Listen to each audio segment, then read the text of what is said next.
oras ngayon is nasa 8 ang usapan namin. Ang content pala natin ngayon is pupunta tayo ng Misora. Ayan, nakikita niyo ang ating tourist guide. Sinusundo po kami ng Ipay na no, ito? Ipay na no? dahil siya mag-guide sa amin kung saan naghihintay ang aming sasakyan. Ito ka, nakikita niyo po, naglalakad pa po kami. Yan yung sa left side na station. Kanina nagpunta ako dito pero hindi naman masyado akong nag-view. Doon ako sa kabila na nakikita yung parang ano nila, temple. Ay, hindi pala temple, parang castle na attraction view dito sa kanilang lugar. Ayan guys, nakikita nyo, kaunti lang kami kasi after this station, may dadaanan pa tayo sa next station, sa Atami station, kung saan ibang mga pasahero ang sasakay dito sa kanilang bus. Tukay Bus pala ang pangalan ng aming sasakyan. Alis na tayo guys. Pupunta tayo sa Hindi kami sa isang unahan, lugar hindi na kami sa very likod. excitement Yeah, side view. na talagang sasakay tayo sa parang clip siya, clip up na isa-isa kayong hakutin.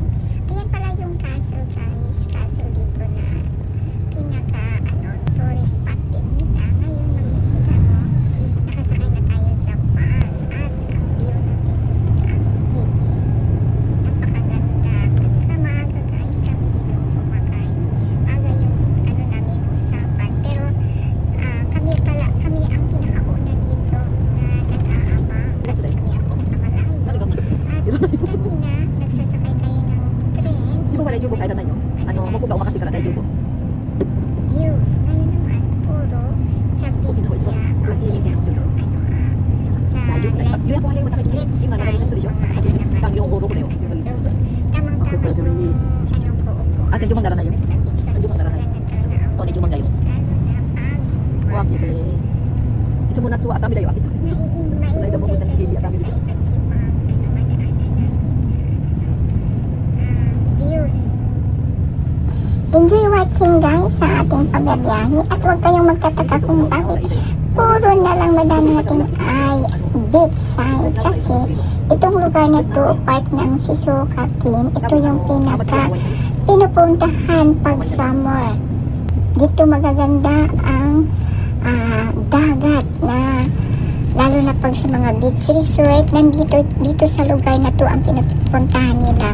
Ako gusto ko rin pumupunta dito pag summer dahil maganda talaga ang dagat. Ayan guys, mamaya makikita natin ang mga beach view ng beach resort, building, hotels nila dito. Pero dadaan lang tayo, hindi naman tayo mag-stay kasi nga iba naman yung pupuntahan natin ngayon. And guys, nakikita mo ang ganda tingnan. Gusto ko nang lumangoy dyan kaso lang malamig pa dito. Kaya guys, enjoy lang sa ating biyahe. Ang pupuntahan natin is after sa Misora ay pupunta tayo ng magla-lunch pa pala. Magla-lunch tayo. After lunch, may iba na naman tayong pupuntahan na very exciting din na kakain na naman tayo guys. Tingnan nyo, nandito pa naman ako sa bus kasi may dinadaanan yung traffic pala dyan. Mag-i-stop ito ng Atami station para mag-pick up ng ibang pasahero. Alam nyo, nagre-reklamo ako dyan kasi yung upuan ko nasa dulo. Gusto ko sa harap kasi nga gusto ko makita yung harap daanan. Kaso lang, walang bakante. Ang nangyari dyan, dito kami sa pinakadulo. Ang saya-saya ko naman guys kasi maluwang. Kami lang ang pinakadulo at marami pang mga extra upuan sa likod. Kaya anong gagawin ko sa likod, walang makakapansin dahil kami ang pinakalikod na marami pa ring bakante. Kaunti lang kami dyan guys. Ang sumakay sa bus. Tingnan nyo guys ang view, napakaganda at mahilig naman pala ako. Mahilig ako sa dagat kaya tamang-tama yung upuan na napili namin.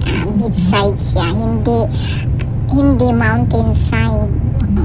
Enjoy watching guys. After this, pag dumating na tayo doon, picture na naman tayo at mag-review kung saan saan kami mapupunta nito for one, diba, store. After this, ayan, kakain ng lunch, medyo maaga pa. Yan, nakikita nyo guys, pag summer dyan, maraming tao dyan na mamasyal. Kaso lang ngayon is autumn, malamig pa. Kaya, ito na, dumating na kami sa aming pupuntahan. First time din guys, namin pupuntahan. Actually, ang dyan, pag-akyat namin, kinakabahan ka nung una kasi first time, pero nung ayan dyan, kinakabahan ako dyan nung sumakay. Pero nung nagtagalan na, okay naman siya. Hindi naman siya, delikado. Kasi kahit mahulog ka dyan, mababaw lang din. Kaya, ayan, tamang-tama yung pagbiyahe namin dito. Dahil walang, maganda yung panahon. Hindi naman masyadong mainit, katamtaman lang. Kasi maaga pa kasi. Pero siya, maganda ang climate ng pagbiyahe namin ngayon. Hindi yung makulimlim. Tama-tama lang din siya guys. Hindi rin mainit. Ngayon guys, tingnan nyo naman ang nila. Napapaganda, diba? Pupunta tayo doon sa pinakatuktok ng bundok nila. At ayan na si host. Nagbibidyo na. Kinakabahan ako dyan nung una. Pero nung nagkatagalan na, okay naman siya. Lahat naman na i-enjoy. Kasama ko nga mga matatanda. Ako pa kaya ang bata. Natatakot sila nga. Hindi natatakot Kaya napakahaba ang namin sasakyan. Isa-isa guys. Kaya maganda talaga. Hawak mo yung camera dyan. Hindi ka makadistract. Kaya ang saya-saya ko yan guys. Nakaka-enjoy kaya pag ganitong travel. Ayun, walang upuan yung iba. Ayan, i-review natin dyan. Parang hindi nagsasawa si host ng pag-review sa kanyang sarili. Nit. Ayan. First time ko rin guys na ganito. Ang nakikita kasi karamihan, yung maramihan, parang siya, ang tawag dito, may tinatawag na marami kayo sa loob. Pero ito, isa-isahan. Kaya, talaga. Nakaka-enjoy talaga. Hindi ko alam kung tag-ulan, sila dito. Parang wala yata pag